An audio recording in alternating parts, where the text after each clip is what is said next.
জাতীয় থেকে আন্তর্জাতিক, প্রান্তিক জনপদ থেকে নগর, চারপাশে ঠিক এই মুহূর্তে কি ঘটছে তা নিয়ে আজকের আয়োজন এখন চারদিক। পুরো আয়োজন জুড়ে সঙ্গে আছে আমি মেহরিন অ্যানি। এখন পর্যন্ত অনেকটা নির্বিঘ্নেই চলছে এই যাত্রা। গাজীপুরের চন্দ্রায়নে চিরচেনা যানজট। দেশের অন্যান্য মহাসড়কেও মোটামুটি স্বাভাবিক গতিতে চলছে যানবাহন। ঢাকা টাঙ্গাইল মহাসড়কে ঈদের ঘরে ফেরা মানুষের ঢল নামে শনিবার সকাল থেকেই। মহাসড়কে যানবাহনের সংকট না থাকায় সেই চাপ যানজটের রূপ নেয়নি। তবে চন্দ্রার কয়েক কিলোমিটার এলাকায় যানবাহনের ধীর গতি রয়েছে। আশুলিয়া, বাইপাইল, নবীনগর ও জিরানি বাজার থেকে চন্দ্রা পর্যন্ত বিভিন্ন মোড়ে ভিড় থাকার কথা জানিয়েছেন যাত্রীরা। যাত্রীদের বাড়তি চাপের সুযোগে ফিটনেসবিহীন গাড়ির দেখা মেলে সড়কে। অনেকটা বাধ্য করে সড়কে দায়িত্বশীলদের পদক্ষেপের অভাবে বাড়তি ভাড়া আদায় করছে পরিবহন সংশ্লিষ্টরা। বাড়ি যাওয়ার আনন্দ তো অবশ্যই সবসময় স্পেশাল থাকে। অন্য সময় 100-150 টাকা যায়, আজকে 400 টাকা যাচ্ছে। যেখানে 10 টাকা ভাড়া 20 টাকা, আর 20 টাকা ভাড়া 40 টাকা, দাম বলাই জানা। আগে ছিল এখান থেকে মনে করেন যে 400, 350, 400, 350 ছিল বগুড়াতে এখান থেকে। আর এখন সে জায়গা 700, 800, 1000। আমরা যাচ্ছি হচ্ছে জামালপুর আমার দাদু বাড়িতে। কোনো ধরনের কোলাহল নাই, জ্যাম নাই, মানে খুব একটা শান্তি পাচ্ছি আর কি। সবাই মিলে একসাথে যাচ্ছি বাড়িতে, মানে সবাই মিলে আনন্দটা উপভোগ করব। আগের তুলনায় অনেক স্বস্তিদায়ক, কারণ আমরা এবার দেখতে পাচ্ছি না যে ট্রেন দেরি করে ছাড়তেছে। স্বরাষ্ট্র উপদেষ্টা জাহাঙ্গীর আলম চৌধুরী বলেছেন, আনন্দমুখর পরিবেশে হচ্ছে এবারের ঈদ যাত্রা। তবে যাত্রীদের কাছ থেকে বাড়তি ভাড়া নিলে ব্যবস্থা নেওয়ার হুঁশিয়ারি দেন তিনি। শনিবার বেলা 11টার দিকে রাজধানীর গাবতলী বাস টার্মিনাল পরিদর্শন করেন স্বরাষ্ট্র উপদেষ্টা। এ সময় টার্মিনাল ও আশেপাশের এলাকা ঘুরে দেখেন তিনি। কথা বলেন কাউন্টার কর্মী, বাসের স্টাফ ও যাত্রীদের সঙ্গে। পরে সাংবাদিকদের স্বরাষ্ট্র উপদেষ্টা জানান, যে কোনো সময়ের চেয়ে স্বাচ্ছন্দ্যে ঈদ আনন্দ উদযাপনের প্রস্তুতি নিচ্ছে দেশবাসী। ঈদের ছুটিতে ঢাকায় নিরাপত্তায় আইন শৃঙ্খলা রক্ষা বাহিনী সজাগ রয়েছে বলেও জানান তিনি।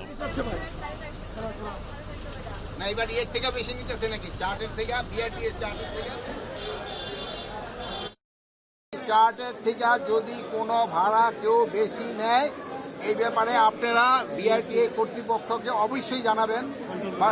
এখানে কন্ট্রোল রুম রয়ে গেছে, আমাদের পুলিশের কন্ট্রোল রুম রয়েছে। কিন্তু আমি এই পর্যন্ত ইন্সপেকশন করে যা দেখলাম, ভাড়া আপনারাও দেখছেন সবাই, মানে নির্ধারিত যে ভাড়া আছে ওই ভাড়ায় কিন্তু সবাই এখনো যাচ্ছে। আপনারা যেন ভালোভাবে যেতে পারেন, আপনাদের বাসা বাড়ি যেন রক্ষিত থাকে, এই জন্য সব ধরনের ব্যবস্থা নেওয়া। এদিকে ঈদ ঘিরে যে কোনো অপতৎপরতা রুখে দিতে নজরদারি বাড়ানো হয়েছে বলে জানিয়েছে পুলিশ।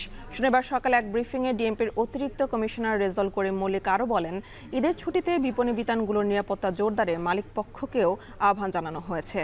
রেজাউল করিম মল্লিক বলেন, ঈদ ঘিরে রাজধানীতে ঢাকা মেট্রোপলিটন পুলিশের 667টি টহল দল মাঠে থাকবে। এছাড়া নগরীর বিভিন্ন পয়েন্টে 71টি চেকপোস্ট বসানো হয়েছে। তিনি আরও বলেন, দৃশ্যমান অ্যাকশনের মাধ্যমেই নগরবাসীর আস্থা অর্জন করেছে পুলিশ। ঈদকে সামনে রেখে জাল টাকা রোধে ও অপরাধীদের ধরতে অভিযান পরিচালনা করা হচ্ছে বলেও জানান পুলিশের এই কর্মকর্তা। পবিত্র ঈদ উপলক্ষে বিপণী বিতান, রেল স্টেশন, বাস ও লঞ্চ টার্মিনালে ডিবির কার্যক্রম আরও বেগবান করা হয়েছে।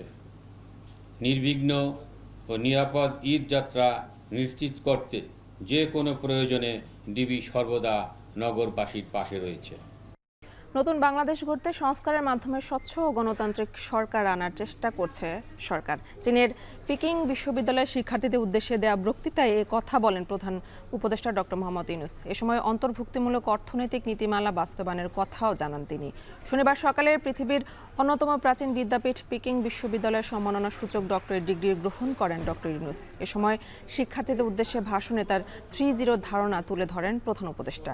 কিভাবে টেকসই বিশ্ব ব্যবস্থার দিকে এগোনো যায় তা নিয়ে শিক্ষার্থীদের দিক নির্দেশনাও দেন তিনি। বক্তৃতায় 2006 সালে পিকিং বিশ্ববিদ্যালয়ে অধ্যাপনার স্মৃতিচারণ করেন ডক্টর ইউনূস। তিনি বলেন, চীন বাংলাদেশের সম্পর্কে গুরুত্বের সঙ্গে স্থান পাবে শিক্ষা বিনিময়। পরে শিক্ষার্থীদের নানা প্রশ্নের উত্তর দেন প্রধান উপদেষ্টা।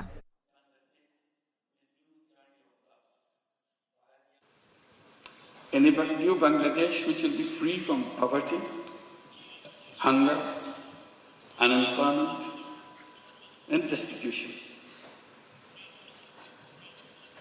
Ladies and gentlemen, and my young friends, to translate this vision into reality, we are embarked on a series of reforms to make governance transparent and democratic, to ensure economic policies which are inclusive, and to guarantee that every individual has equal opportunity to flourish.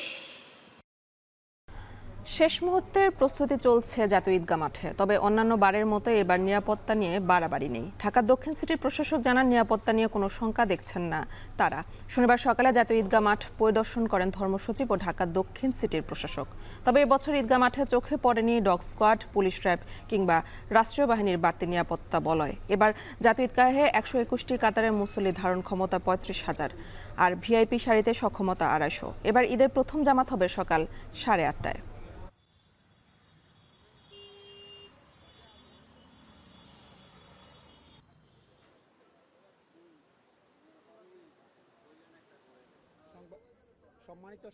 Activities তো আমরা দেখছি, সবাই তো তারা তো regular আসতেছেন, visit করতেছেন, দেখতেছেন কোনো সিকিউরিটি থ্রেট আছে কিনা, এগুলো তারা এক্সামিন করতেছেন। তো আমার মনে হয় না যে এরকম কোনো তাদের তরফে এখন পর্যন্ত যে ইনফরমেশন আমাদের কাছে না, এরকম কোনো থ্রেট আমরা অনুভব করছি না এবং নির্বিঘ্নে মুসল্লিরা এখানে নামাজ আদায় করতে পারবেন। ঢাকা মেট্রোপলিটন পুলিশের 50টি থানা এলাকায় প্রতিদিন জননিরাপত্তা বিধানে 2 পালায় ডিএমপির 667টি টহল টিম দায়িত্ব পালন করে আসছে। বরগুনার পাথরঘাটায় বাস ও মোটরসাইকেলের মুখোমুখি সংঘর্ষে মোটরসাইকেল আরোহী 3 আপন ভাই নিহত হয়েছেন। সকালে পাথরঘাটা মঠবাড়িয়া সড়কের সোনার বাংলা নামক এলাকায় এ দুর্ঘটনা ঘটে। প্রত্যক্ষদর্শীরা জানায় পাথরঘাটা থেকে ছেড়ে আসা ঢাকাগামী রাজীব পরিবহনের সাথে বিপরীত দিকে থেকে আসা মোটরসাইকেলের মুখোমুখি সংঘর্ষ হয়। সংঘর্ষের ঘটনাস্থলে মোটরসাইকেল আরোহী 3 আপন ভাইয়ের মৃত্যু হয়। তারা মঠবাড়িয়ার টিকিকাটা ইউনিয়নের নাসির খানের ছেলে। ঘাতক বাসটি জব্দ করেছে পুলিশ। মরদেহ ময়নাতদন্তের জন্য মর্গে পাঠানো হয়েছে। আইনি প্রক্রিয়া শেষে মরদেহ পরিবারের কাছে হস্তান্তর করা হবে।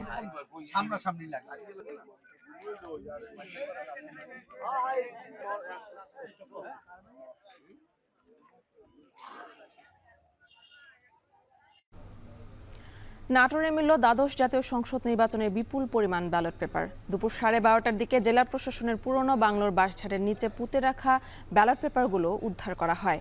এসব ব্যালটের বেশিরভাগই সিল দেয়া। উদ্ধার হওয়া প্রায় 100 বস্তা ব্যালটের মধ্যে অধিকাংশ ব্যালটই লালপুর বাগাতিপাড়া আসনের। পুলিশ জানায় গতকাল ডিসির পুরনো বাংলোর পুকুর থেকে আগ্নেয়াস্ত্র উদ্ধারের পর আজ দ্বিতীয় দিনের মতো অভিযান চলছিল। এ সময় ব্যালটগুলো গোয়েন্দা সংস্থার সদস্যদের নজরে আসে। পরে পুলিশ ও সেনাবাহিনীর সদস্যরা বিপুল পরিমাণ ব্যালট উদ্ধার করে। বিপুল পরিমাণ ব্যালট উদ্ধারের ঘটনায় চাঞ্চল্য সৃষ্টি হয়েছে।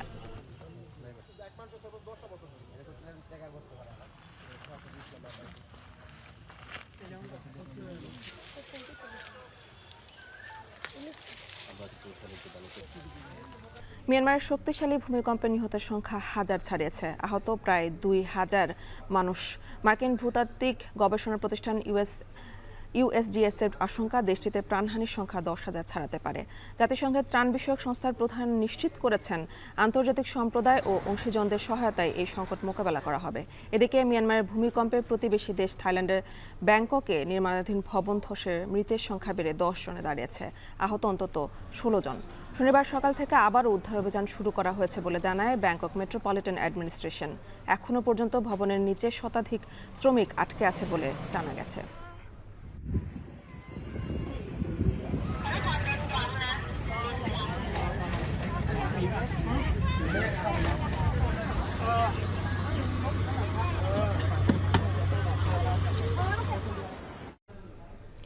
নেপালে রাজতন্ত্রপন্থী বিক্ষোভকারীদের সঙ্গে নিরাপত্তা বাহিনীর সংঘর্ষে 2 জন নিহত ও 45 জন আহত হয়েছে।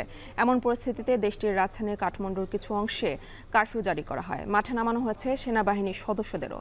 যদিও শনিবার সকালে কারফিউ তুলে নেওয়া হয়। শুক্রবার সকাল থেকে রাজতন্ত্র ফিরিয়ে আনার দাবিতে বিক্ষোভকারীদের সঙ্গে আইন শৃঙ্খলা রক্ষাকারী বাহিনীর থেমে থেমে সংঘর্ষ হয়। পরিস্থিতি নিয়ন্ত্রণের বাইরে চলে যাওয়ায় কাঠমান্ডু জেলা প্রশাসন বানেশ্বর, তিনকুন সহ কয়েকটি এলাকায় কারফিউ জারি করে। নির্ধারিত সীমানার মধ্যে চলাচল, জমায়েত সমাবেশ ও বিক্ষোভ নিষিদ্ধ করা হয়। সহিংস প্রতিবাদের ঘটনায় পুলিশ 17 জনকে গ্রেফতার করেছে।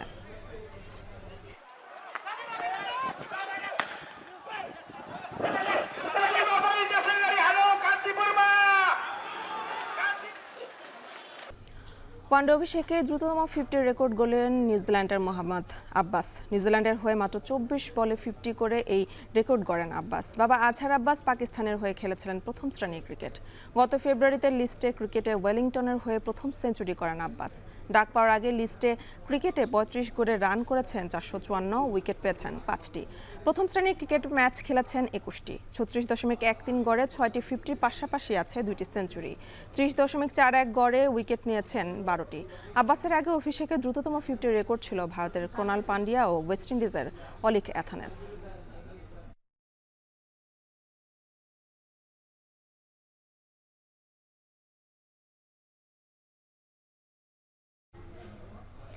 শেষ করছে এখন চারদিক। এখন টেলিভিশন ওয়েবসাইটে দেখতে ভিজিট করুন www.এখন.tv। এছাড়া ফেসবুকে দেখতে ভিজিট করুন facebook.com/tv.এখন এবং ইউটিউবে দেখতে ভিজিট করুন youtube.com/c/এখন tv।